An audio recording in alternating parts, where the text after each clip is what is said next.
The rain hammered against the tinted windows of the black SUV, each drop a sharp staccato that matched the frantic beating of my heart. I clutched the worn handles of the double stroller, my knuckles white beneath the cheap fabric of my soaked jacket. The crosswalk signal blinked red, but I was already halfway across, desperate to reach the pharmacy on the other side before it closed. My daughter Emma had been burning with fever all afternoon, and my son Lucas wouldn't stop coughing.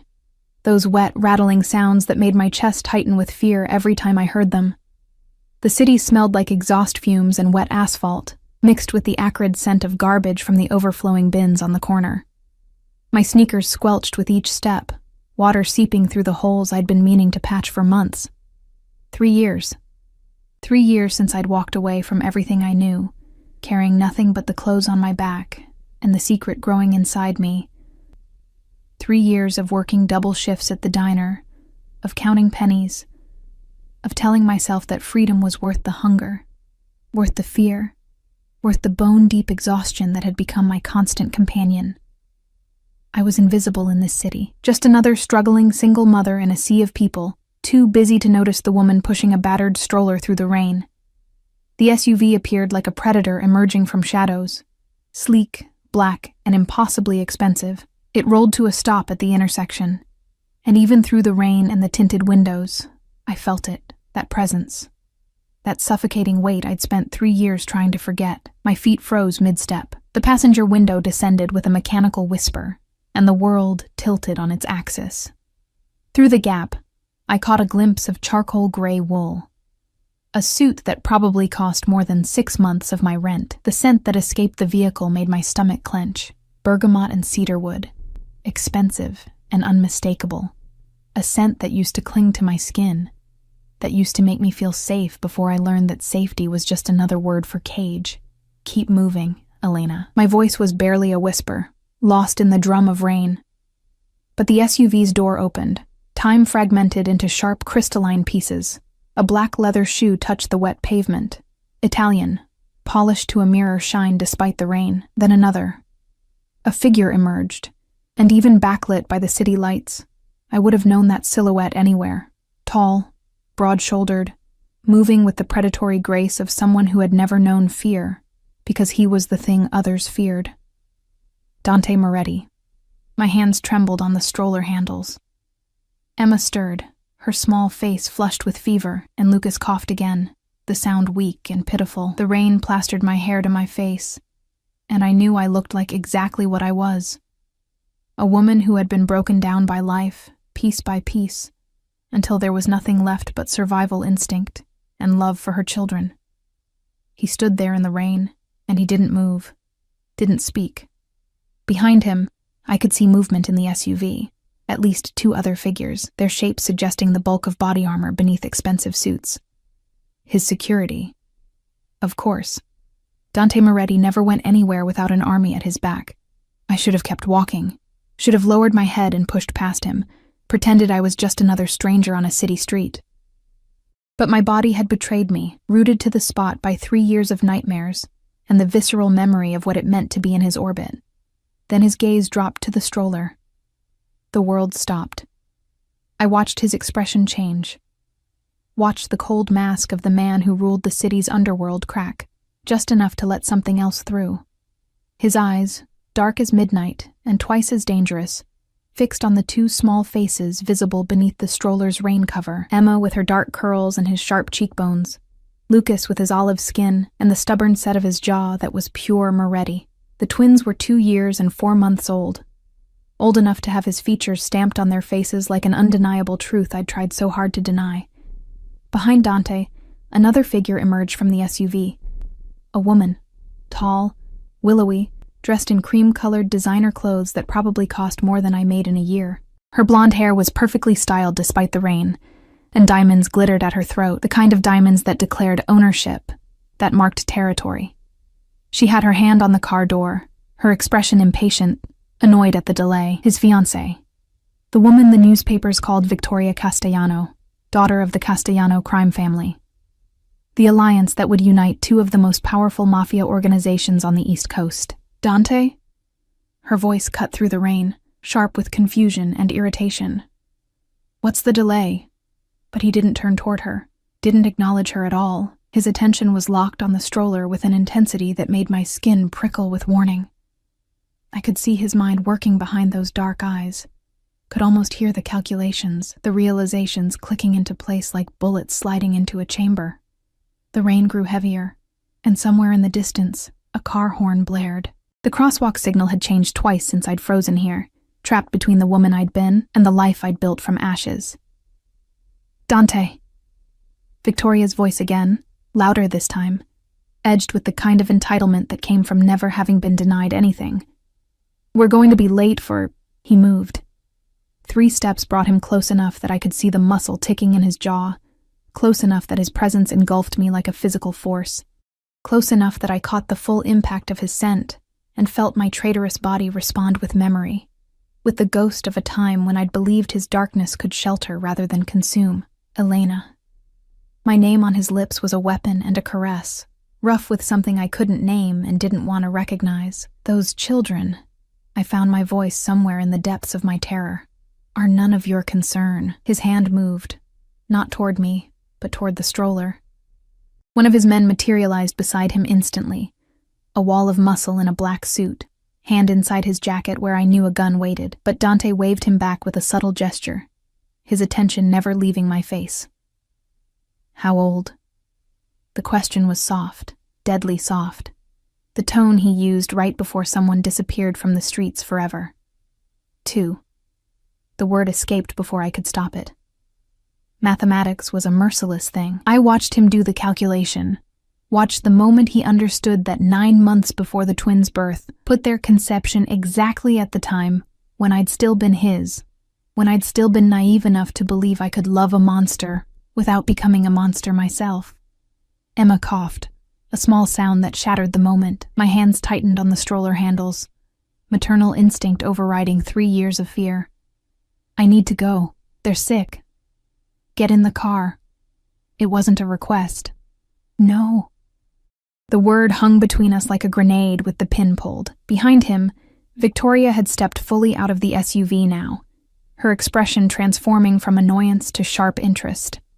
She was moving closer, her heels clicking on the wet pavement, and I could see the exact moment she registered the situation, the way Dante was looking at me, the stroller. The undeniable mathematics of the children's age. Dante?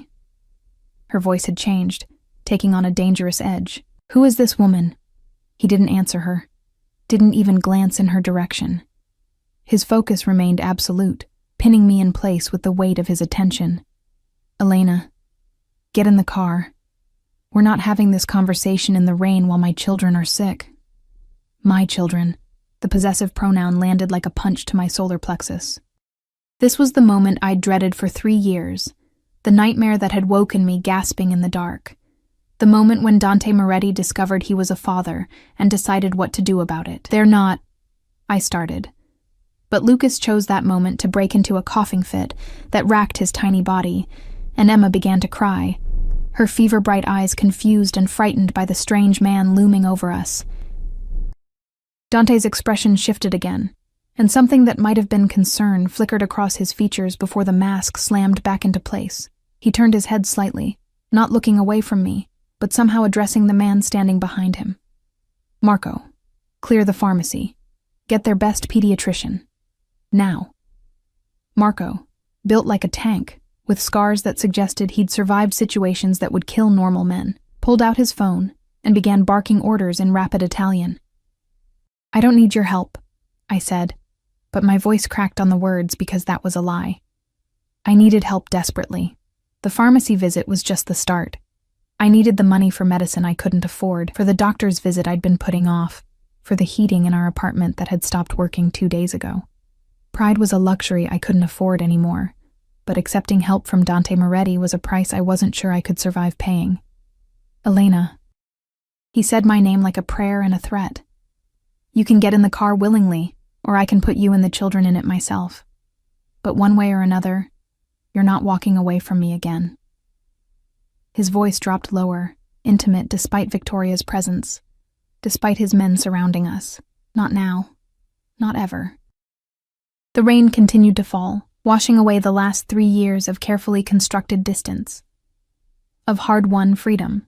of the illusion that I could ever truly escape the gravity well of Dante Moretti's world. Victoria was close enough now that I could see the cold calculation in her blue eyes, the way she assessed me and found me wanting, poor, bedraggled, nothing. But her gaze sharpened when she looked at the stroller, when she saw the unmistakable Moretti features on my children's faces. "This is her?" Victoria's voice was ice wrapped in silk. "The whore who ran away 3 years ago." The word landed like a slap, but before I could respond, Dante moved. His hand shot out and caught Victoria's wrist with enough force to make her gasp, his grip visibly painful even from where I stood. "Choose your next words very carefully," he said, his voice so cold that I felt Victoria shiver despite her expensive coat. "That woman is the mother of my children. The next person who disrespects her won't live long enough to regret it." The threat hung in the air, and I saw the moment Victoria understood that the balance of power had shifted irrevocably. Whatever alliance their engagement represented, whatever political benefits it brought to his organization, it meant nothing compared to the 2 small children coughing in the rain-soaked stroller. He released her wrist and turned back to me, and in his eyes, I saw the truth I'd been running from for 3 years. Dante Moretti never let go of what belonged to him, and whether I liked it or not, I had just been reclaimed. The pharmacy was empty by the time we entered, its fluorescent lights harsh against my rain-soaked skin. I'd watched through the SUV's tinted windows as Marco and 2 other men in dark suits had simply walked in, spoken briefly to the manager, and within minutes, every customer had been ushered out. A closed for emergency maintenance sign appeared on the door. The speed and efficiency of it made my stomach turn. This was Dante's world, where money and fear could reshape reality in minutes. I'd tried to refuse getting in the vehicle, had clutched the stroller handles and planted my feet on the wet pavement. But Emma's crying had grown more desperate, and Lucas's breathing had taken on a wheezing quality that terrified me more than Dante ever could. So I'd climbed into the SUV with as much dignity as I could muster, which was none at all, and pretended not to notice how Victoria had been left standing on the curb, her face a mask of barely controlled rage. Now, inside the pharmacy, Dante stood beside me but not touching, his presence a constant weight I couldn't ignore. The pharmacist, a nervous man in his 50s with trembling hands, was preparing medication under Marco's watchful eye, while another of Dante's men stood by the door, hand resting casually on the gun I could see beneath his jacket. I knelt beside the stroller, unbuckling Emma first. Her small body was hot against mine as I lifted her, her dark curls damp with fever sweat. She buried her face in my neck, whimpering, and I felt the familiar ache of helplessness that came with watching your child suffer and being unable to fix it. "Let me see her." Dante's voice was soft, but it still made me tense. I turned slightly, creating a barrier between him and Emma with my body, an instinct I couldn't suppress, even though logic said he wouldn't hurt his own child. But logic had nothing to do with the fear that had been carved into my bones during the last year I'd spent in his world, when I'd finally understood what kind of man I'd fallen in love with. "She doesn't know you," I said quietly, trying to keep my voice steady for Emma's sake. "You'll frighten her." Something flickered across his face. Hurt, maybe, or anger at the truth of my words. His children were 2 years old, and to them, he was a stranger. A tall, dark stranger who radiated danger like other men, radiated cologne. "Then introduce me." It wasn't a suggestion. I closed my eyes briefly, gathering strength I didn't have. Emma shifted in my arms, her fever-bright eyes opening to peer at the man looming over us. I felt her small body tense, ready to cry again. "Emma, baby," I whispered, smoothing her damp curls back from her forehead. This is Dante. He's going to help make you feel better." The lie tasted like ash on my tongue. He wasn't here to help. He was here because he'd discovered a secret that changed everything. Because Dante Moretti never walked away from what he considered his property, and I had just given him 2 more reasons to never let me go. Emma studied him with that intense way children have of seeing more than adults want to reveal. Then, surprising us both, she reached out one small hand toward him. "Hot," she whimpered. "Mama, hot." Dante's entire demeanor changed. The dangerous crime lord who'd threatened his fiancée in the middle of a street disappeared, replaced by something I didn't recognize, something almost vulnerable. He moved closer, slowly, like approaching a frightened animal, and his hand, the same hand that had probably signed death warrants, that had pulled triggers and broken bones, reached out with infinite gentleness to touch Emma's forehead. His jaw tightened. She's burning up. Where the hell is that doctor? As if summoned, the pharmacy door opened, and a woman in her 40s entered, carrying a black medical bag. She wore expensive clothes beneath a designer raincoat, and her expression suggested she was used to middle-of-the-night summons from powerful men. Marco must have called her from the car. "Dr. Chen," Dante said, his tone brooking no argument. "My daughter has a fever. My son is coughing. Fix it." "Doctor." Chen's eyes widened slightly at the word daughter, but she recovered quickly, professional mask sliding into place. "Let me examine them. Is there somewhere private?" The pharmacist, still trembling, gestured toward a small consultation room at the back. Dante's hand moved to the small of my back, possessive, proprietary, guiding me toward it before I could protest. The touch sent electricity through my rain-soaked clothes, a traitorous reminder of how my body still recognized his, still responded despite everything I knew about him. The consultation room was cramped, barely large enough for the examination table, a chair, and the four of us. Me, Dante, Dr. Chen, and Marco, standing guard at the door. I laid Emma on the table, then lifted Lucas from the stroller. He was quieter than his sister, but his breathing was labored, and fear clawed at my throat. "Doctor." Chen worked efficiently, checking temperatures, listening to lungs, examining throats with a practiced eye. I held Lucas while she examined Emma, then switched, trying to ignore how Dante watched every movement, how his presence filled the small room until there was no air left to breathe. "Viral infection," Dr. Chen finally announced, pulling off her stethoscope. "Nothing immediately life-threatening, but they need fever reducers, plenty of fluids, and monitoring. The boy's lungs sound congested. I'm prescribing an inhaler and antibiotics as a precaution against secondary infection." Relief made my knees weak, not serious. They would be okay. What about their living conditions? Dante's question was sharp, directed at the doctor, but his eyes were on me. Could that be contributing? Dr. Chen hesitated, and I felt my face flush with shame. She'd seen the children's clothes, worn but clean, cheap but cared for. She could probably guess at the rest. The cold apartment, the irregular meals when money was tight, the stress that clung to me like a second skin. "Adequate warmth and nutrition are important for recovery," she said carefully, diplomatically, "and for preventing future infections." "I take care of my children," I said, my voice harder than I'd intended. I was tired. So tired of being judged, of being found wanting. They're loved and fed and living in poverty. Dante's words cut like a knife. "Don't lie to me, Elena. I can see it. The holes in your shoes, the way you're shaking. And that's not just from the rain. When did you last eat a full meal?" I wanted to hit him. Wanted to scream that this was his fault. That I'd had to choose between the cage of his world and the freedom of poverty. That there was no good choice when you loved a monster. But Emma was watching with fever-glazed eyes, and Lucas was whimpering in my arms, and falling apart was a luxury I couldn't afford. "That's none of your business anymore," I said instead, my voice cold. "Thank you for the doctor. We'll take the medication and go." "Go where?" His tone was deceptively mild, but I heard the steel beneath it. "Back to whatever hovel you've been living in. Back to working yourself to death while my children get sick from inadequate heating. It's my home. They're my children. And we've been fine. They're my children too." The words were quiet, but they hit with the force of a physical blow. "And you kept them from me for over 2 years. The accusation hung between us, justified and terrible." Dr. Chen cleared her throat uncomfortably, gathering her equipment. "I'll give the prescriptions to your pharmacist. The children should start feeling better within 24 hours. If the fever doesn't break or the breathing worsens, take them to the hospital immediately." Dante nodded dismissal, and she fled, leaving Marco to close the door behind her.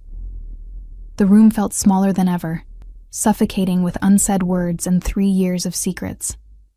"You don't understand," I started, but he cut me off. "Then explain." He moved closer, Not touching, but close enough that I could feel his body heat, could smell the bergamot and cedarwood that used to mean safety. Explain why you disappeared in the middle of the night. Explain why you never told me you were pregnant. Explain why I've spent 3 years thinking you were dead while you raised my children in poverty. His voice cracked on the last word, and I realized with shock that Dante Moretti, the man who ruled the underworld with an iron fist, who never showed weakness, was furious and hurt in equal measure. I was afraid, I whispered, the truth escaping before I could stop it. Of you. Of what you'd become. Of what staying in your world would do to them. So you chose this instead? He gestured around the cramped room, toward the poverty I'd been trying so hard to deny. You chose to struggle alone, to let my children go without, rather than accept my protection? Your protection comes with a price I wasn't willing to pay. And what price is that? I looked up at him then, meeting those dark eyes that had once made me feel cherished and had later made me feel owned. My soul. My freedom. Everything that makes me human instead of just another possession in your collection. The silence that followed was broken only by Lucas's labored breathing and Emma's small whimpers. Dante's jaw worked, his hands clenching and unclenching at his sides, a tell I remembered, a sign he was fighting for control. I never tried to own you, he said finally, his voice rough. I loved you. You loved the idea of me. The version of me that smiled and looked beautiful on your arm and never asked questions about the blood on your shirts or the screams I heard from the basement. My voice shook, but I kept going, 3 years of silence finally breaking. You loved me the way someone loves a painting. Something beautiful to possess, to display, to keep locked away from the world. That's not... He stopped, and for a moment, I saw something like uncertainty cross his face. I protected you. You suffocated me. And when I found out I was pregnant, I shifted Lucas in my arms, his small weight a reminder of everything at stake. I knew I had to choose. Stay and raise them in your world, where violence is normal and morality is negotiable, where they'd grow up thinking that power justifies anything, or leave and give them a chance at something better. Better? His laugh was bitter. You call this better? Living in poverty, working yourself to exhaustion, my children getting sick because you can't afford proper heating? That's what you chose? Yes. The word was firm, even though my arms ached from holding Lucas, even though exhaustion made my vision blur. Because at least here, they learn that people matter more than power, that kindness isn't weakness, that love doesn't come with conditions and contracts, and the constant threat of violence. Dante stared at me, and in his expression, I saw a war being waged between the man he'd become and whatever remained of the person he'd been before the Moretti family business had consumed him entirely. Elena, he said finally, and his voice held a note I'd never heard before. Something almost pleading. I can't let you go. Not now. Not knowing I have children who need me. Need you? I shook my head. They need food and warmth and safety. They need a mother who isn't constantly looking over her shoulder. They don't need a father who solves problems with bullets and bribes. They need both. He moved closer, and this time he did touch me, one hand cupping my face with a gentleness that made my traitorous body remember every moment I'd loved him. And whether you want to accept it or not, you need me too. How long can you keep this up, Elena? How long before exhaustion makes you sick? Before you can't work anymore and lose even the little you have? His thumb traced my cheekbone, and I hated that my eyes burned with tears I refused to shed. He was right, and that was the cruelest part. I was drowning, had been drowning for 3 years, kept afloat only by stubborn pride and desperate love for my children. I won't go back to being your prisoner, I whispered. Then don't. His eyes locked with mine, intense and dark, and full of something dangerous. But don't deny my children what they deserve either. Let me help them, Elena. Let me give them what you can't. The offer hung between us, tempting and terrible, because I knew that accepting help from Dante Moretti meant accepting chains, even if they were made of gold. It meant stepping back into his orbit, where his gravity would pull me closer and closer until escape became impossible again. But Emma whimpered in fever pain, and Lucas's breathing rattled in his chest, and I was so tired of being strong, of being alone, of pretending I could carry the weight of the world on my shoulders without breaking. "What do you want?" I asked, and hated how defeated I sounded. His smile was sharp as a blade. "Everything. But for now, I want you and the children to come home with me. Tonight, we'll discuss the rest tomorrow." "And if I refuse?" His hand dropped from my face, but his eyes held mine captive. "Then I'll have Marco drive you back to your apartment, and tomorrow morning, you'll find that your landlord has mysteriously decided to evict you. Your employer at the diner will suddenly have concerns about your performance. Every door you try to walk through will close in your face until you have nowhere left to go but back to me." The threat was delivered calmly, matter-of-factly, and I knew with sickening certainty that he meant every word. This was Dante Moretti, the man who owned half the city, who could reshape reality with a phone call, who never accepted defeat. "That's not a choice," I said, my voice hollow. "That's coercion. That's reality." He stepped back, giving me physical space even as his words trapped me more thoroughly than chains ever could. "I've spent 3 years thinking you were dead, Elena. 3 years mourning you. And now I find out you've been alive, raising my children, suffering alone because you were too proud or too afraid to ask for help. You made your choice 3 years ago. Now it's my turn." The door opened, and Marco entered carrying 2 pharmacy bags bulging with medications. Behind him, the pharmacist hovered anxiously, probably terrified about what he'd witnessed, and desperate for us to leave. "The car's ready, boss," Marco said, his scarred face impassive. "And I've sent men to Miss Castellano's residence with her belongings and a message. Victoria." I'd almost forgotten about her, about the engagement that had presumably been shattered the moment Dante had discovered his children's existence. I should have felt guilty, but I was too numb, too overwhelmed by the avalanche of change that had destroyed my carefully constructed life in the space of an hour. "Good." Dante took the pharmacy bags, then held out his hand to me, not commanding, but offering. "Come on, let's get them home and warm and medicated. We'll figure out the rest later." I looked at his hand, at the gold ring on his smallest finger bearing the Moretti crest, at the scars on his knuckles that told stories of violence I'd never wanted to know. Then I looked at Lucas in my arms, at Emma lying exhausted on the examination table, at the choice that wasn't really a choice at all. I took his hand. His fingers closed around mine, warm, strong, possessive, and I felt the trap snap shut around me once again. But this time, I wasn't walking into it blind. This time I knew exactly what kind of monster I was dealing with, and this time, I had 2 small reasons to fight back. The Moretti estate hadn't changed in 3 years. The same imposing iron gates, the same manicured grounds visible even through the rain and darkness, the same sense of stepping into a world where normal rules didn't apply. The SUV rolled up a circular driveway paved with stones that probably cost more than my annual salary, coming to a stop before a mansion that looked like something out of a Gothic novel. All dark stone and tall windows and the kind of architecture designed to intimidate. I'd sworn I'd never see this place again.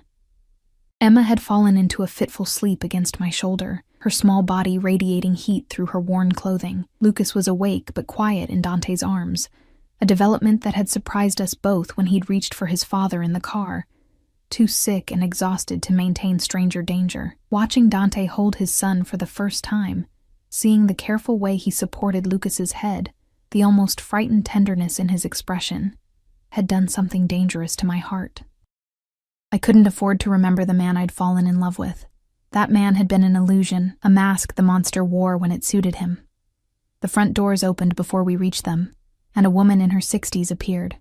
Mrs. Chen, the housekeeper, her face creasing with shock when she saw me. Behind her, I could see staff members gathering, their expressions ranging from curiosity to barely concealed hostility. The woman who'd run away from Dante Moretti, who'd humiliated him by disappearing, was not someone who would be welcomed back easily.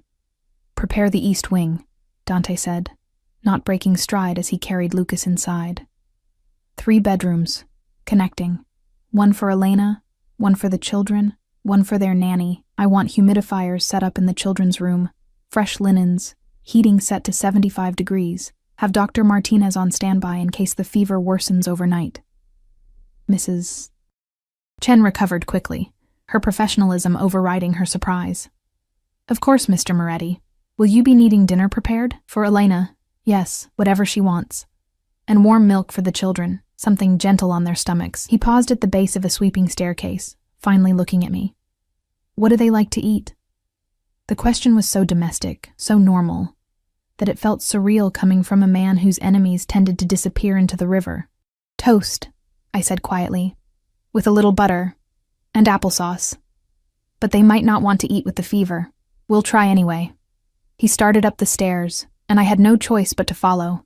Emma's weight in my arms a familiar burden. The mansion smelled the way I remembered. Lemon polish and old money, and the faint metallic undertone that might have been my imagination, but that I'd always associated with violence done in shadows. The East Wing was as far from Dante's personal quarters as you could get while still being in the same building. A small mercy, perhaps, or a calculated move to make me feel less trapped. The suite Mrs. Chen led us to was bigger than my entire apartment. 3 connecting rooms with thick carpet and furniture that probably cost more than I'd make in a lifetime. The children's room had been hastily prepared with 2 cribs, too small, I realized. Emma and Lucas were long past cribs, but it would do for tonight. I'll have proper beds brought in tomorrow, Dante said, reading my expression. And clothes, toys, whatever they need, make a list. He laid Lucas down in one of the cribs with surprising gentleness and turned to take Emma from me. Our hands brushed in the transfer, and I felt that shock of electricity again. My body's betrayal still acute, even after everything. Once both children were settled, Dante straightened and studied me in the soft lamplight. I could only imagine what he saw, a woman who'd aged 3 years in 3 years, exhaustion carved into every line of my face, wearing clothes that had been washed so many times the fabric was thin enough to tear. I lifted my chin anyway, refusing to show shame for the poverty that had been my shield against his world. You're soaked through, he observed quietly. Mrs. Chen will bring you something dry. Shower, change, eat. I'll stay with them. I don't need... Elena. My name was a warning. You're shaking from cold and exhaustion. If you get sick, you're no use to them. So for once in your stubborn life, accept help. He was right, and I hated it. I was cold down to my bones, my clothes plastered to my skin, and the idea of a hot shower was almost painfully appealing.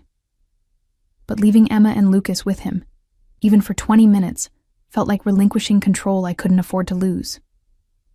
I won't hurt them, Dante said, and something in his voice made me look at him properly. Whatever you think of me, Elena, whatever I've done, I would die before I let harm come to my children. You have to believe that. The terrible thing was, I did believe it. Dante Moretti was a monster in many ways, but he had his own twisted code of honor. Family was sacred. Blood was everything, and now that he knew Emma and Lucas existed, they would be under his protection whether I wanted it or not. 20 minutes, I said finally. And if Emma wakes up, I'll come get you immediately. He moved to one of the plush chairs positioned between the cribs, lowering himself into it with the easy grace of a predator at rest. In the soft light, with his attention focused on the sleeping children, he looked almost human, almost like the man I'd fallen in love with before I'd learned what his last name really meant, Mrs. Chen appeared at the door with an armful of clothing, expensive my size, probably belonging to one of the female staff members, or procured with frightening efficiency from somewhere in the mansion. She guided me to my room, pointing out the ensuite bathroom with its marble counters and shower big enough for 3 people. The hot water was a revelation. I stood under the spray until my skin turned pink, until the chill finally left my bones, until I could no longer tell if the water on my face was from the shower or from tears I refused to acknowledge. 3 years of careful distance, of hard-won freedom, destroyed in a single rainy evening. I was back in Dante's world, back in his orbit, and I had no idea how to protect my children from the gravity that would inevitably pull them deeper into his darkness. When I emerged, wrapped in a towel that cost more than my weekly grocery budget, I found clothes laid out on the bed, soft leggings and a cashmere sweater that felt like a cloud against my skin. No underwear, I noticed, which meant these had definitely been procured from somewhere in the house. The thought of wearing another woman's clothes should have bothered me more than it did, but I was too tired to care. Dressed and marginally more human, I made my way back to the children's room. The door was ajar, and I paused in the doorway, arrested by the scene before me. Dante sat in the chair, Lucas cradled in his arms. At some point, my son had woken and begun to cry, and Dante had picked him up, was now rocking him slowly while humming something low and melodic. A lullaby, I realized with shock, in Italian. Lucas's eyes were drooping, one small fist clutched in Dante's expensive shirt, completely trusting in a way that made my chest ache. "You're good at that," I said quietly, announcing my presence. Dante looked up, and in his expression, I saw naked vulnerability quickly masked. "My mother used to sing this to me before." He trailed off, and I filled in the blanks. Before she'd been killed in a rival family's attack. Before violence had become the only language the Moretti family understood. I moved into the room, checking on Emma. Still asleep. Her breathing easier now that the medication was working. When I turned back, Dante was watching me with an intensity that made my skin prickle. "We need to talk," he said quietly, "about how this is going to work. There's nothing to work out. This is temporary, just until they're better. Then we go back to our life." His laugh was soft and humorless. "No, Elena, you don't get to decide that unilaterally anymore. These are my children. I have rights." "Rights?" Anger flared in my chest, hot and welcome after hours of fear and confusion. "You want to talk about rights? You gave up any rights when you chose to be a criminal. When you chose violence and power over everything else. I didn't choose this life. I was born into it." His voice remained low, mindful of the sleeping children, but I heard the steel beneath. "And everything I've done, every decision I've made, has been to protect my family, to keep them safe in a world that would destroy us given the chance." "And what about my safety? What about the night I heard you torturing someone in the basement? What about the mornings I'd wake up to find blood on your clothes? What about living every day knowing that the man I loved was capable of—" I stopped, closing my eyes against the memories. I couldn't raise children in that environment. I couldn't let them think that was normal.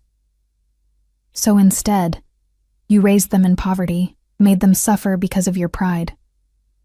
The accusation stung because part of me had always wondered if I'd made the right choice, if my children's cold apartment and irregular meals and constant worry was really better than the warm safety of Dante's wealth, purchased with blood money. "At least they have their humanity," I whispered. "At least they're growing up learning that people aren't disposable, that problems can't be solved with violence, that their mother worked herself to exhaustion and still couldn't provide basic necessities."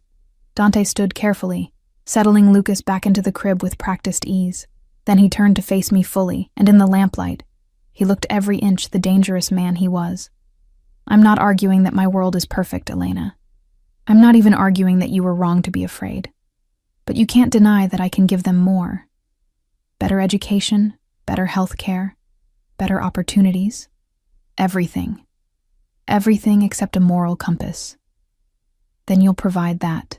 He moved closer, not touching, but near enough that I had to tilt my head back to maintain eye contact. "Stay.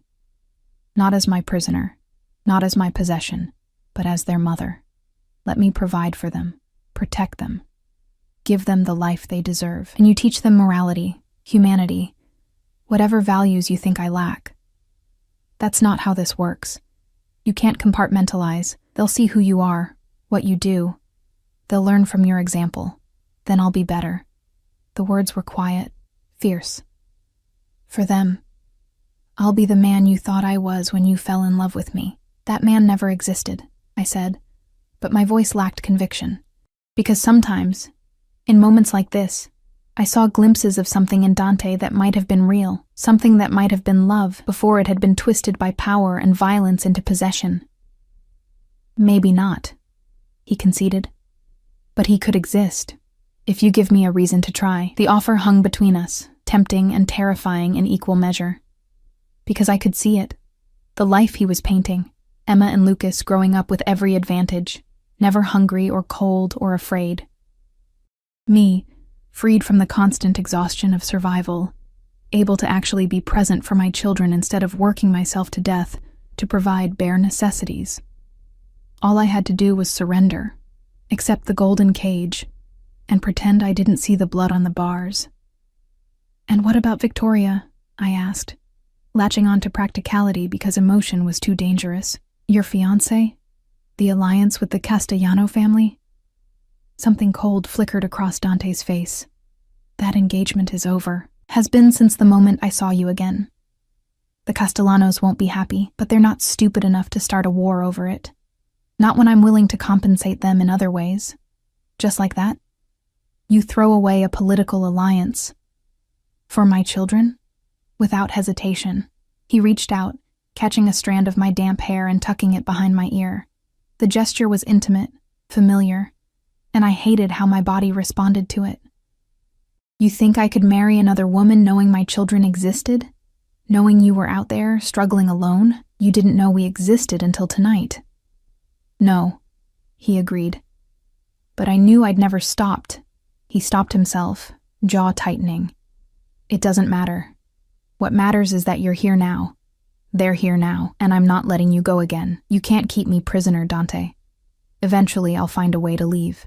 His smile was sharp as a knife. "Then I'll find you. Again and again. However long it takes, however far you run." His thumb traced my cheekbone, and his eyes held mine with absolute certainty. "You're mine, Elena. You always were. The 3 years you were gone don't change that. And now that we have children together," his hand moved to cup the back of my neck, pulling me closer until I could feel his breath against my lips. "Now you're bound to me forever. There's no running from that." I should have pulled away, should have slapped him, cursed him, done anything to establish boundaries, but I was so tired, and his touch was so familiar, and some traitorous part of me wanted to believe his lies, wanted to surrender to the illusion that love could exist alongside violence, that safety could be bought with blood money. "I hate you," I whispered. But the words lacked conviction. "No, you don't." His lips were almost touching mine now, his voice a low rumble that I felt in my bones. "You hate what I am, what I do, the world I represent. But you don't hate me. If you did, you wouldn't have run. You would have just stopped feeling anything at all."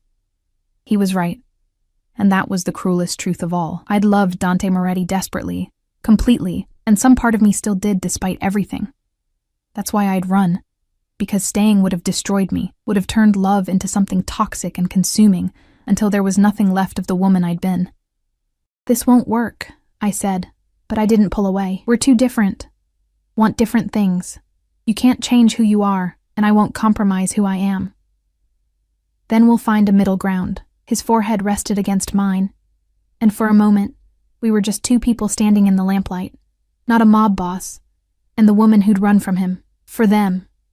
"We'll figure it out together." Emma stirred in her crib, making a small sound of distress.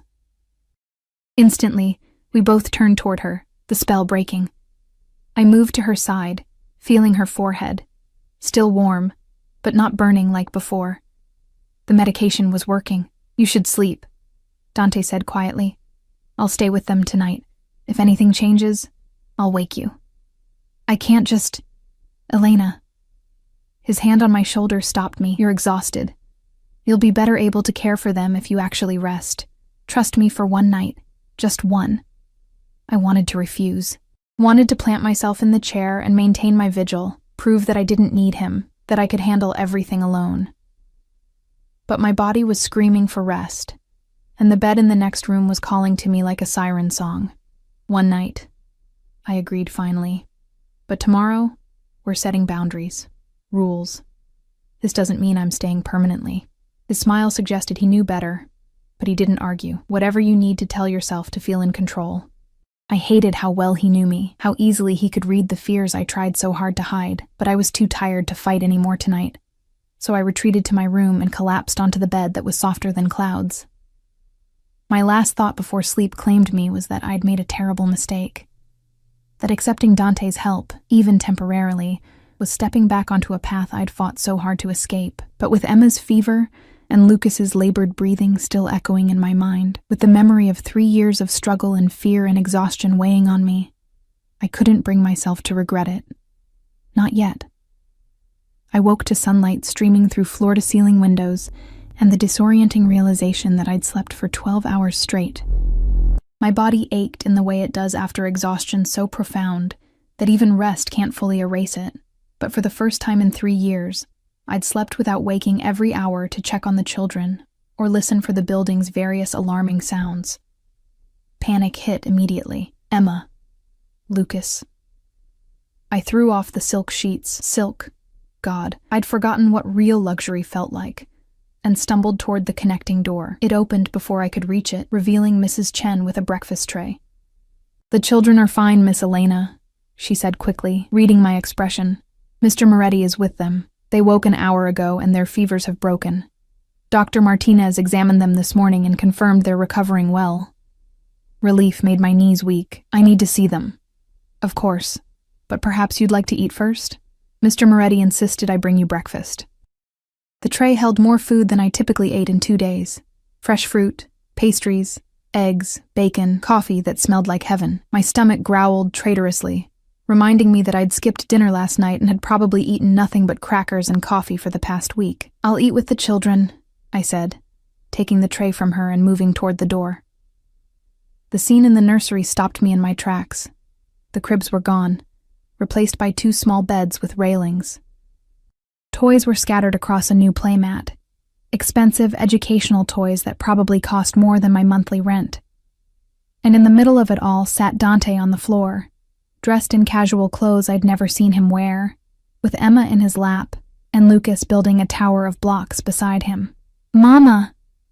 Emma's face lit up when she saw me, and she scrambled from Dante's lap to run to me, her small arms wrapping around my legs. "Mama, we got new toys, and Papa read us stories, Papa."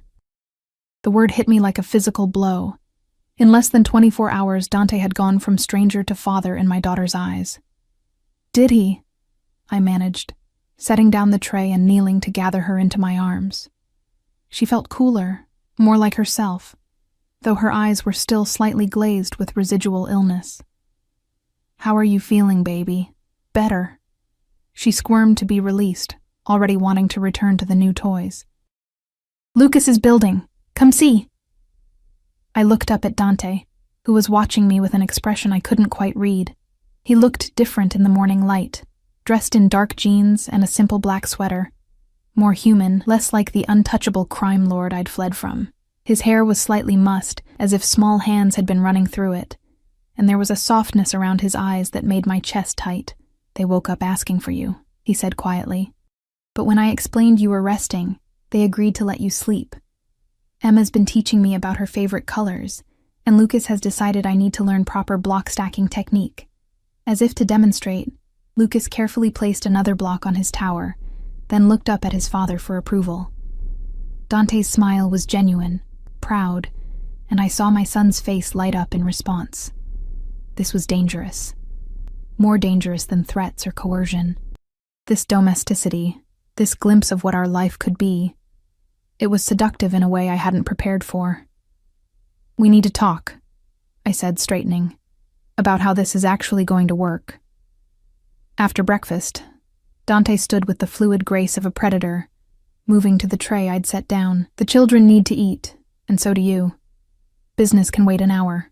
I wanted to argue, but Emma was already pulling me toward her new bed, eager to show me the books Dante had apparently read to her, and Lucas was bringing me blocks with the solemnity of a child sharing his most precious possessions.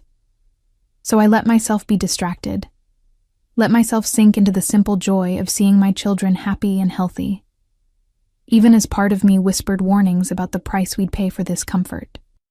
Breakfast was chaotic and perfect, Emma talking nonstop between bites of strawberries, Lucas quietly eating while building increasingly complex block towers, Dante watching all of us with an intensity that made my skin prickle. He'd positioned himself so he could see the door, I noticed. And even in this domestic scene, his phone vibrated constantly with messages he ignored. "Marco wants to know what to do about the Castellano situation," he said eventually, glancing at his phone. "Apparently Victoria's father is demanding a meeting. The real world, intruding on our bubble. I'd almost forgotten that breaking off his engagement would have consequences beyond the personal." "What will you tell him?" I asked, keeping my voice neutral for the children's sake. that the engagement is over, and if he wants to maintain our business relationship, he'll accept that gracefully. Dante's tone was casual, but I heard the steel beneath. The Castellanos need me more than I need them. They won't push, and if they do— His eyes met mine, dark and uncompromising. Then they'll learn why people don't cross the Moretti family. The threat hung in the air, a reminder of exactly who and what he was. Emma, oblivious, continued playing with her new toys. Lucas had moved on to arranging blocks by color, his small face serious with concentration. "This is what I was afraid of," I said quietly, "that they'd grow up thinking violence is the answer to everything." "Violence isn't the answer to everything." Dante stood, collecting empty plates with surprising domesticity. "But sometimes it's the only answer. The world isn't black and white, Elena. The sooner they learn that, the better prepared they'll be. They're 2 years old. I'm not talking about teaching them violence now. I'm talking about reality." He moved closer, lowering his voice so the children wouldn't hear. "You want to raise them to be naive? To think that kindness and morality will protect them from people who would hurt them to get to me? I want to raise them to be good people, to value human life, to have consciences, and I want them to survive." His hand came up to cup my face, thumb tracing my cheekbone in a gesture that was becoming familiar again. "We're not enemies in this, Elena. We both want what's best for them. We just disagree on what that means." Before I could respond, his phone rang. Not vibrated, rang, which apparently meant something because his expression hardened immediately. He glanced at the screen, and I saw tension ripple through his shoulders. "I need to take this," he said, already moving toward the door. "Stay here. Don't leave this room." The command in his voice triggered every rebellious instinct I had, but he was gone before I could argue, the door closing firmly behind him. Through it, I heard his voice, sharp with anger, speaking rapid Italian. Mrs. Chen appeared moments later, as if summoned. "Is there anything you need, Miss Elena?" "What's happening?" I asked, keeping my voice low. "Why is he upset?" She hesitated, loyalty to Dante warring with something that might have been sympathy for me. "There's been an incident at one of Mr. Moretti's properties. It's being handled." An incident. The euphemism could mean anything from a minor business problem to someone being murdered. This was Dante's world, violence lurking beneath a veneer of civilization, danger always one phone call away. "Mrs. Chen," I said carefully, "what happened to me? After I left, what did Dante do?" Her expression softened. "He searched for you. For months. Used every resource he had, called in every favor. I've never seen him like that. Desperate. Almost broken." When the months turned into years with no trace, she trailed off, shaking her head. "We all thought you must be dead. It was the only explanation that made sense. That he couldn't find you." The revelation settled over me like a weight. I'd known Dante would look for me, but I'd underestimated the intensity of it. I'd covered my tracks carefully. New identity, cash-only transactions, staying away from security cameras, never using the internet. I'd lived like a ghost for 3 years, and apparently it had nearly destroyed him. "He loves you," Mrs. Chen said quietly, in his way. "It might not be the love you wanted, but it's real. Love shouldn't feel like a cage." "No," she agreed, "but sometimes it does anyway, especially for men like Mr. Moretti, who've lost so much and learned to hold on too tightly to what remains." Emma chose that moment to bring me a stuffed bear from her new collection, demanding that I admire it properly. I pulled her into my lap, breathing in her familiar scent, baby shampoo and something uniquely hers, and tried not to think about how quickly she was accepting this new reality. Children were adaptable. It was a blessing and a curse. Dante returned 20 minutes later, his expression carefully neutral, but his eyes still carrying shadows of whatever incident he'd been dealing with. He'd changed clothes, I noticed. The casual sweater replaced by a dress shirt and slacks, his armor against the world. "I need to go out," he said, his gaze finding mine. "Business that requires my attention. Marco will stay with you. We're prisoners then. You're protected." His jaw tightened. "There's a difference. Not from where I'm standing." He moved closer, crouching down so he was eye level with me while I sat on the floor with Emma. "Elena, I need you to understand something. The moment I claimed you and the children publicly, the moment I broke off my engagement for you, you became targets. My enemies will look for any weakness they can exploit. And you—" His hand came up to touch Emma's hair gently. "All of you are the biggest weakness I've ever had." The admission hung between us, vulnerable and honest in a way I hadn't expected. This was why he'd never wanted to love anyone, I realized, why he'd kept his distance from real emotional attachment. Because in his world, love was liability. "Then let us go," I said. "We'll disappear again. You can tell everyone it was a mistake, that the children weren't yours." "No," the word was flat, final. "That's not an option. They are mine, you are mine. And everyone who matters already knows it. Running now would just make you easier targets without my protection." He was right, and I hated it. By coming back here, by accepting his help even temporarily, I'd painted targets on all our backs. The only thing standing between us and his enemies now was Dante himself. "How long?" I asked quietly. "How long until it's safe?" His smile was bitter. "Define safe. In my world, there's no such thing as completely safe. But I can make you safer than you've been living in that apartment, scraping by, vulnerable to anyone who might have connected you to me. No one knew who I was. You don't know that. You can't know that." His hand moved to my face, forcing me to meet his eyes. "I've made a lot of enemies, Elena. Some of them very patient, very thorough. If they'd found you before I did—" He didn't finish the sentence, but I saw the fear flash across his face. Real, visceral fear that he quickly masked. Emma yawned against my shoulder, still recovering despite the broken fever. Lucas had curled up on one of the new beds, his eyes drooping. They needed naps, needed continued rest and medication, and the kind of care I could finally provide here. "I'll stay," I said finally, the words tasting like surrender. "For now. Until they're fully recovered and until you've dealt with whatever fallout there is from your broken engagement. But Dante—" I waited until he was looking at me fully. "I'm not staying as your possession, not as some kept woman. If we do this, we do it as partners, as co-parents. You don't control me and I don't control you. But we make decisions about the children together. Done." His agreement came too quickly, and I saw the trap, even as I walked into it. Because co-parenting meant staying in contact, meant being in his orbit, meant slowly being pulled deeper into his world, until the lines blurred, and I forgot where I ended, and his influence began. But what choice did I have? He was right about the danger, right about my vulnerability, right about being able to provide a better life for Emma and Lucas. All I could do was hold on to my sense of self, maintain my boundaries, and hope that 3 years of hard-won independence had made me strong enough to resist his gravity. "I need to go," Dante said, standing. "Marco will be outside the door. Mrs. Chen can get you anything you need. There's a phone on the nightstand. My direct number is programmed in. If anything happens, anything at all, you call me immediately." "What kind of anything?"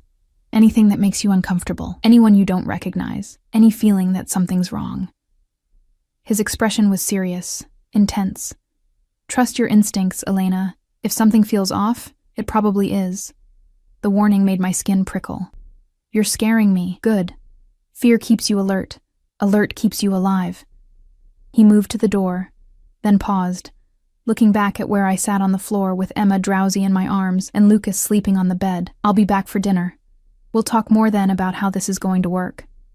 Then he was gone, leaving me alone with the children and the uncomfortable realization that I'd just agreed to share my life with a man I'd spent 3 years running from. The room felt smaller without his presence, the luxury less appealing, the golden cage more apparent.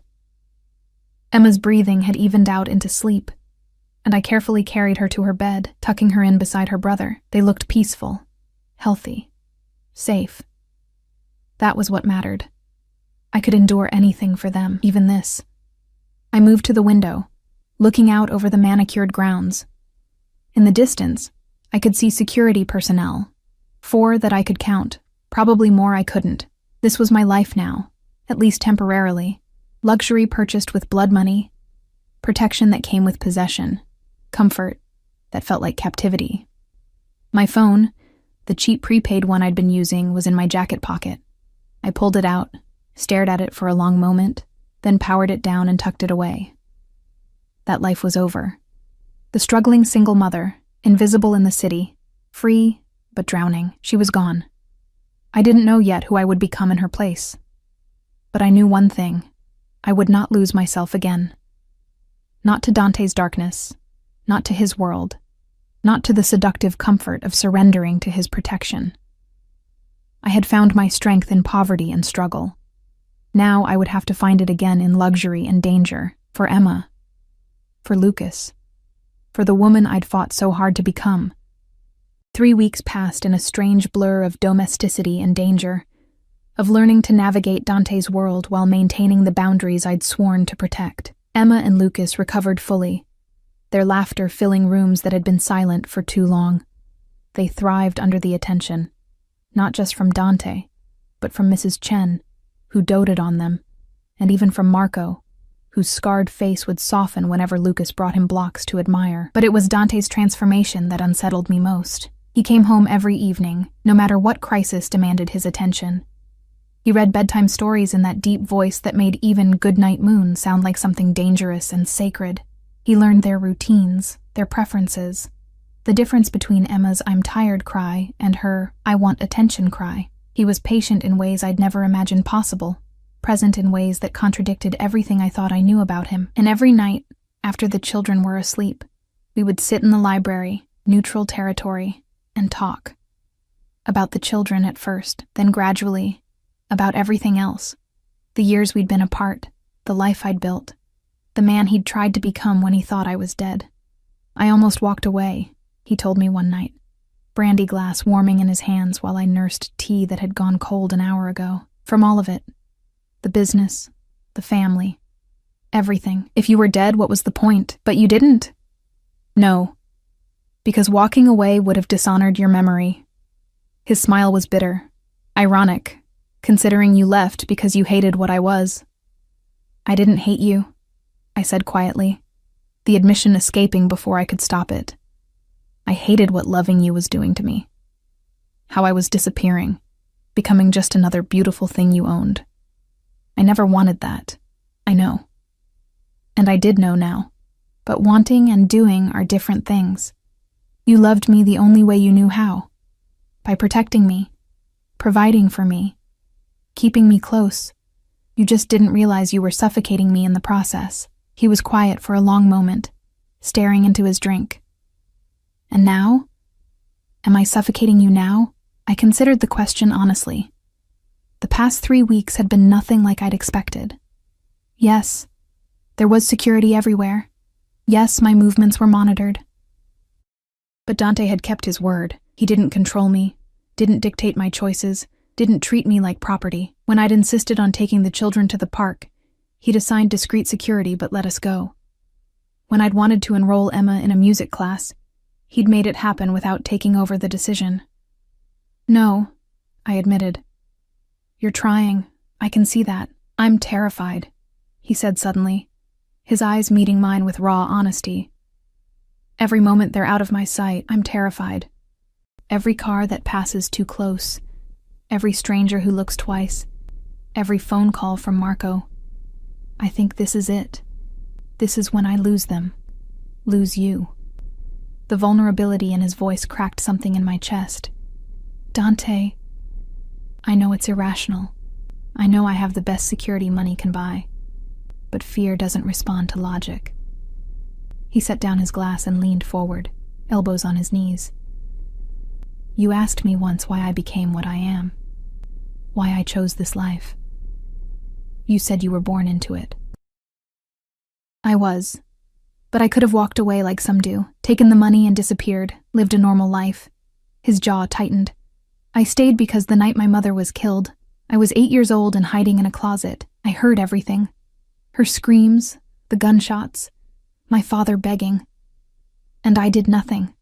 I was too afraid, too small, too powerless.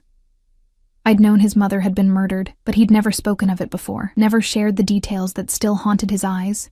I swore that night that I would never be powerless again, that I would be strong enough, ruthless enough, feared enough that no one would ever dare hurt my family. He looked at me, and in his eyes, I saw the 8-year-old boy who'd hidden while his world ended. And then I met you. And for the first time in my life, I wanted something beyond power and fear. He trailed off, searching for words. I wanted to be the kind of man who deserved you. But I didn't know how to be that man and still keep you safe. So you built a cage instead. Yes. No excuses, no justifications, just truth. And you were right to leave, right to choose freedom over safety. I just wish... His voice cracked slightly. I wish I'd been able to give you both. The moment stretched between us, heavy with 3 years of pain and misunderstanding, and the slow, tentative rebuilding of something I was afraid to name. The Castellano situation is resolved, he said eventually, shifting back to safer ground. Victoria's father accepted compensation for the broken engagement. They're moving their alliance to the Marchetti family instead. And Victoria?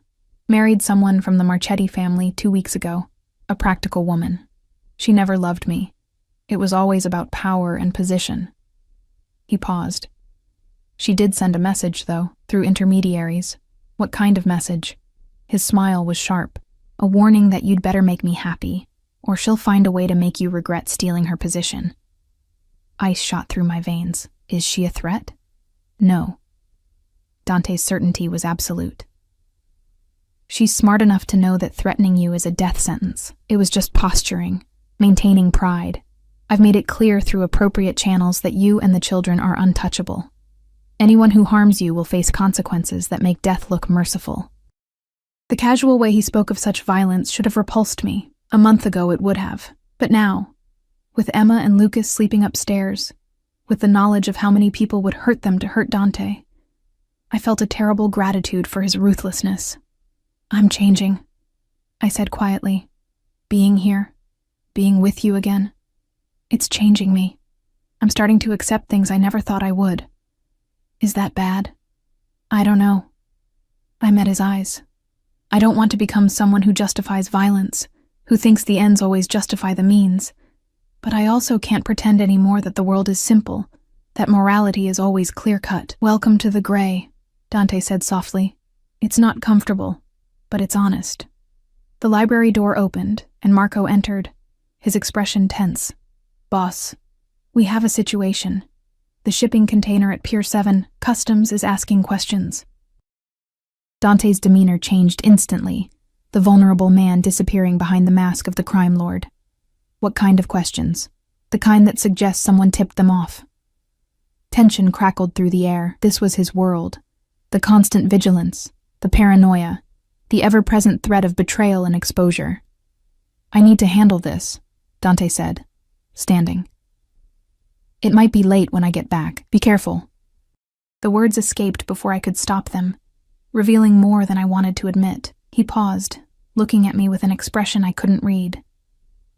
Then he crossed the distance between us in 3 strides and kissed me. Hard, possessive, desperate. It was our first kiss in over 3 years, and my body remembered even as my mind screamed warnings. I tasted brandy and danger, and the complicated truth that I'd never stopped wanting him, even when I'd hated what he represented. When he pulled back, his eyes were dark with promise. We're not finished, you and I. This conversation, He gestured between us. It's not over. Then he was gone, taking Marco and half the security detail with him, leaving me alone in the library with the taste of him on my lips and the uncomfortable realization that I was falling back into his orbit. Not helplessly, not without awareness, but inevitably nonetheless. The weeks turned into months. Summer came, hot and humid, and I watched Emma and Lucas grow in ways that both delighted and terrified me. They were happy, genuinely happy, in ways they'd never been in our cold apartment. They had stability, attention, everything children needed to thrive. And Dante kept his promises. He didn't control me, didn't cage me, didn't try to remake me into something compliant and decorative. Instead, he courted me. Slowly, patiently, like a predator who'd learned that some prey required a gentler approach. Dinners at restaurants where he'd rented the entire space so I wouldn't feel exposed. Walks in the garden while the children napped, where he'd tell me about his day and actually listen to mine. Small gifts that showed he'd been paying attention. A book I'd mentioned wanting, art supplies because I'd told him I used to paint. A jade plant because I'd said I missed having something green to care for. He was careful with me in ways he'd never been before. Patient when I pulled away, understanding when I needed space. Present, but not overwhelming. It was seductive, this new version of Dante Moretti, the one who'd learned from past mistakes, who was genuinely trying to be better. But I never forgot what he was capable of. The nights he came home with blood on his cuffs that he thought I didn't notice, the phone calls he took in Italian, his voice cold and final. The way people looked at him with fear, even as they showed respect. He was still a monster. He was just a monster who loved his children and was learning to love their mother without consuming her. 6 months after that rainy night at the crosswalk, I stood in the nursery watching Emma and Lucas sleep. They'd graduated to toddler beds now, decorated with their favorite colors and characters. They looked peaceful, safe, loved, everything I'd wanted for them when I'd run away. Achieved through the man I'd been running from. "You're thinking too hard," Dante's voice came from the doorway, low and intimate. I can hear it from down the hall. I turned to face him. He was in his shirt sleeves, tie loosened, looking tired but content, more human than monster in the soft lamplight. "I was thinking about choices," I said quietly. "About how 3 years ago I chose freedom over safety, and now I'm choosing both, somehow." "Are you?" He moved closer, not touching but near enough that I felt his warmth. "Or are you still waiting for the other shoe to drop? Still convinced this is temporary?" "Isn't it?" I challenged. "This domesticity, this version of you who reads bedtime stories and kisses scraped knees. How long before the real Dante Moretti comes back? The one who solves problems with violence and doesn't understand why I flinch." He never left Elena. His hand came up to cup my face, thumb tracing my cheekbone in the gesture that had become familiar again. "I'm both men. The father who loves his children, and the criminal who protects them with blood if necessary. You don't get to separate them. They're the same person." "I know." The admission hurt. That's what I'm struggling with, because I love watching you with them. I love seeing you be gentle and patient and everything I never thought you could be. But I also know what you did last week to the man who tried to steal from you. Dante's expression hardened. He betrayed the family. There are consequences for that. He had children too. A wife who's now a widow. He should have thought of that before he stole from me. No remorse, no guilt, just the cold pragmatism that was at his core. In my world, loyalty is everything. Betrayal can't be tolerated, and that's what I can't accept, that black and white ruthlessness. Then don't accept it. His other hand came up, framing my face between his palms. Keep challenging me. Keep being my conscience. Keep reminding me that there's another way to be human. But don't ask me to be weak, Elena. Don't ask me to let threats to my family go unanswered just to maintain some moral purity. I'm not asking for moral purity. I'm asking for proportionality, for mercy when it's warranted. And when is it warranted? His eyes searched mine. When someone threatens my children? When they put you at risk?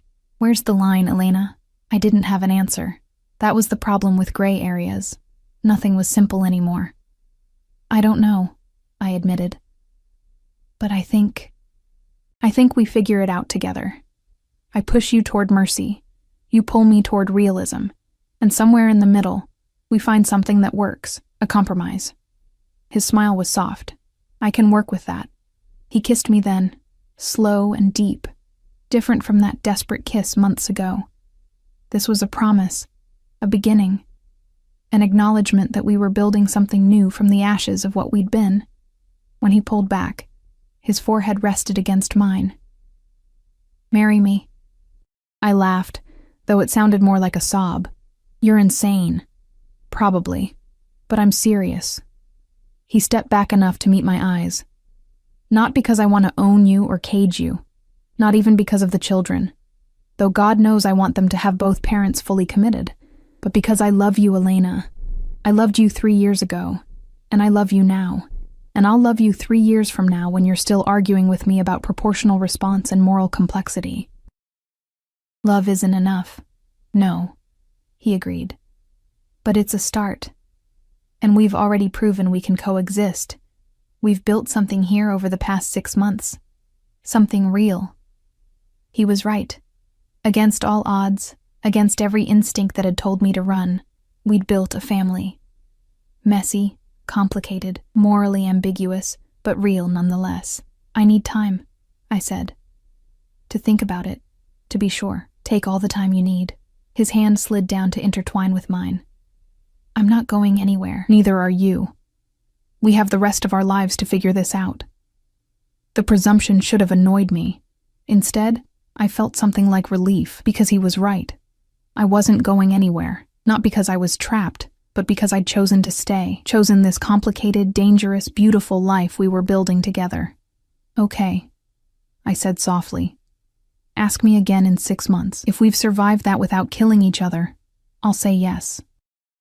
His smile was brilliant, transforming his face from dangerous to devastating. Challenge accepted. Later, much later, I lay in my bed, still separate from Dante's, maintaining that boundary even as others blurred, and thought about the woman I'd been 3 years ago. She'd been brave enough to run, strong enough to survive alone, fierce enough to protect her children at any cost. I was still that woman.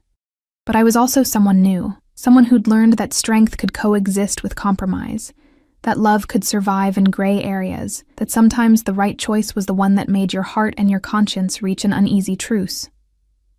Emma and Lucas would grow up knowing both worlds, the one I represented, with its emphasis on empathy and morality, and the one Dante represented, with its harsh pragmatism and protective ruthlessness. Maybe that made me a bad mother, failing to protect them from his darkness. Or maybe it made me a realistic one, preparing them for a world that was never as simple as I'd wanted it to be. 6 months later, on a crisp autumn evening, Dante asked again. We were in the garden, watching Emma and Lucas chase fireflies in the gathering dusk, their laughter bright against the shadows. Marco and the security detail were there but distant, giving us the illusion of privacy. Marry me, Elena. No ring, no grand gesture. Just those 3 words, and the weight of everything we'd built together. I looked at him. This man who was monster and father, criminal and lover, darkness, and the person who'd taught me that light could exist even in the shadows. I thought about the year we'd spent learning each other again, fighting and compromising and slowly building something that looked like partnership. Yes, I said, and watched his face transform with joy. He kissed me while our children played in the fireflies, while his security pretended not to watch, while the world we'd built together settled into something that felt almost like peace. It wasn't perfect. It never would be. But it was ours. Messy and complicated and real. That night, after the children were asleep, Dante made love to me for the first time in over 3 years. It was different than before, less about possession, more about partnership.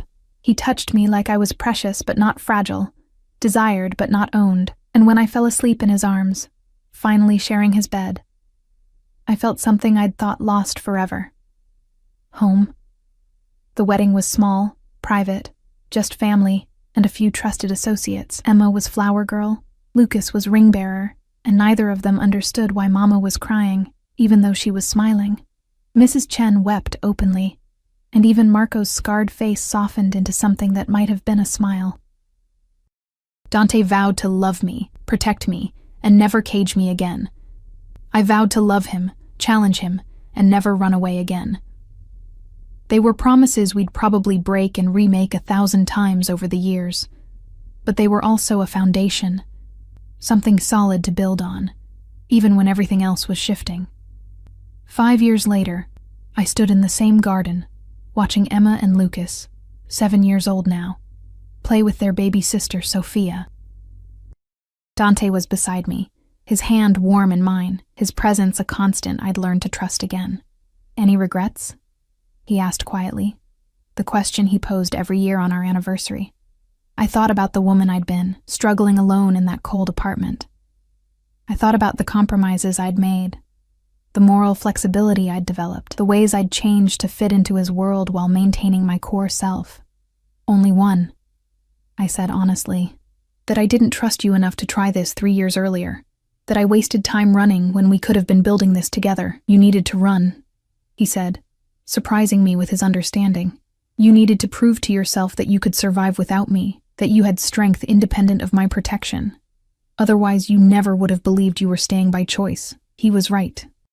I'd needed those 3 years of struggle to become someone strong enough to stand beside him as an equal, rather than as a possession. I love you, I said, the words coming easier now than they had even a year ago. Monster and man, father and criminal, all of it. I love you too.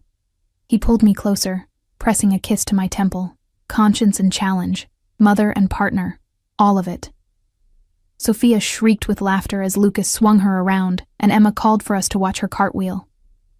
Our children. Safe. Loved. Growing up in a world that was complicated but theirs. They would have to navigate the gray areas we'd created, would have to reconcile their father's darkness with their mother's light. But they would do it together, as a family. And that, I thought, watching Dante scoop Sophia up while Emma and Lucas demanded equal attention, was worth every compromise, every moral complexity, every moment of uncertainty. We'd built something real from impossible circumstances, something that looked like love, felt like family, and tasted like hard-won happiness. It wasn't the life I'd imagined for myself, but it was the life I'd chosen, again and again, day after day, and that made all the difference. The rain had stopped years ago, but we'd finally found our way home. Телеграм я имею в виду, ну ты понял. Короче, сейчас до часу докатать, потом едем, надеюсь, у него заряженная. Короче, прям прикиньте, без завоза рядом с гаражом продается.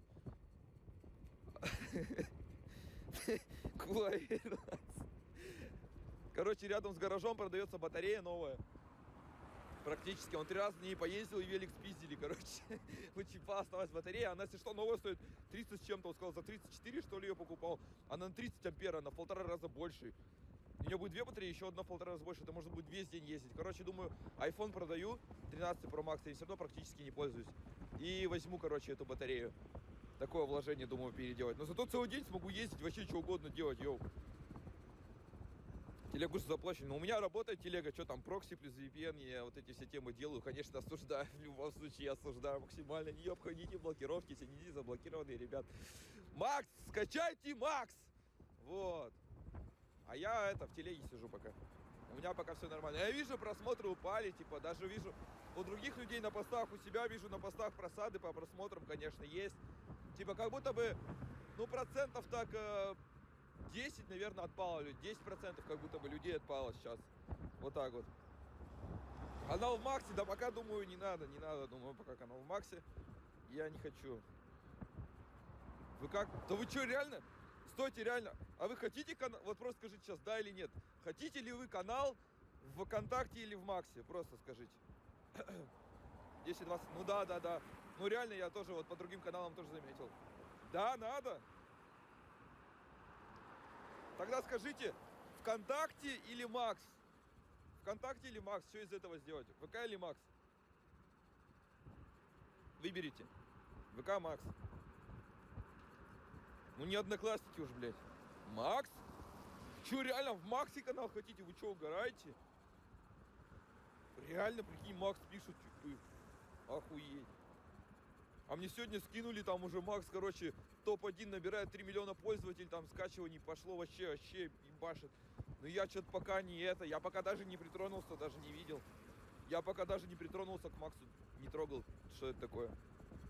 Ну что-то, знаете, там посмотрел, как он камеру там включает, какие информацию собирает, что-то так, как будто бы тема не самая интересная. Как бы я человек серьезный, бизнесмен, у меня как бы, сами понимаете, не все нужно показывать людям. Бизнес дело такое, бизнес дело тихо. Это пока вот курьера на самом деле там уже миллионер. Типа того, поняли? Все люди в Максе? Да не может быть все люди в Максе. Запрет грамм, забаненный, толку всем. Пользуются так, как с телегой будет. Ну смотри, это пока что. Ну, есть такое ощущение, как будто бы... Ну смотри, во-первых, если посудить по прошлому опыту, то участь Ютуба, Инстаграма, то там отпало как будто бы 50% пользователей. Вот все 50%, раньше все в Инсте, блядь, были. Инста вообще все отпали, нахуй. Что еще? Но как будто бы сейчас серьезнее тема. Сейчас, мне кажется, вообще фулл интернет все выключат. Будем сидеть нахуй по телефону созваниваться. Вам что, если что, я вам звонок пущу, блядь, по телефонной сети, посмотрите, что я делаю. Послушайте, точнее. Ее заплачут, оставят за предграммом. Ну, блядь, наверное. Ну, походу, да, наверное. Чебурнет виви. Ебать, это звучит. Чебурнет виви. Иди нахуй. Чебурнет виви. Так, давай, я с холодильником своим этим проеду. Подожди, аккуратненько вот так. Так. О, так тут получается, кстати, нормально. Так, подожди. Сейчас, подожди, ребят, подожди, ребят, тут надо это. Ну, все, уже все получилось как бы. Радио Кулай. Радио. Блять, реально радио. Сейчас, не понимаю, меня пропускает, нет? Пропускает. Так. Сколько ехать? 5 минут, 1 километр. 1 километр, 5 minutes.